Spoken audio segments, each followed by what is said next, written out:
বাংলাদেশের মানুষের ক্ষমতা দখল করে আমি মনে করি চলমান সব মামলায় জামিন পাওয়ায় আজ কারামুক্ত হতে পারেন বিএনপি মহাসচিব মির্জা ফখরুল ইসলাম আলমগীর এবং দলের স্থায়ী কমিটির সদস্য আমির খসরু মাহমুদ চৌধুরী।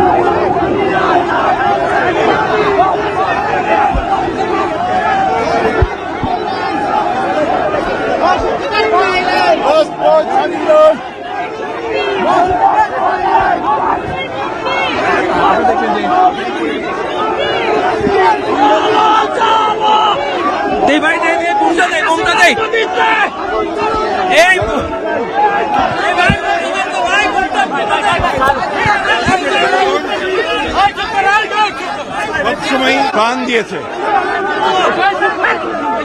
বাংলাদেশের জনগণ তাদের অধিকারের জন্য, ভাতের অধিকার, ভোটের অধিকার, গণতন্ত্রের অধিকার জন্য যে সংগ্রাম শুরু করেছে তাতে ইনশাআল্লাহ বাংলাদেশের জনগণ জয়ী হবে।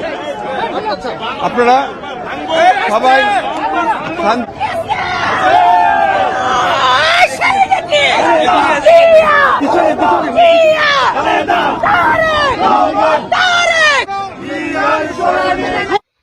বাংলাদেশের মানুষ গণতন্ত্রের পক্ষে রায় দিয়েছে। সেই রায় যতদিন বাস্তবায়িত না হবে ততদিন বাংলাদেশের মানুষের সাথে নিয়ে আমাদের এই আন্দোলন অব্যাহত থাকবে। গণতন্ত্রের পক্ষে রায় দিয়েছে, সুতরাং জনগণের রায়ের কে বিরুদ্ধে গিয়ে তাদের বিবেককে তাদেরকে জিজ্ঞেস করতে হবে। তারা আজকে আসলে ক্ষমতা দখল করেও পরাজিত হয়েছে, ক্ষমতা দখল করেও পরাজিত হয়েছে।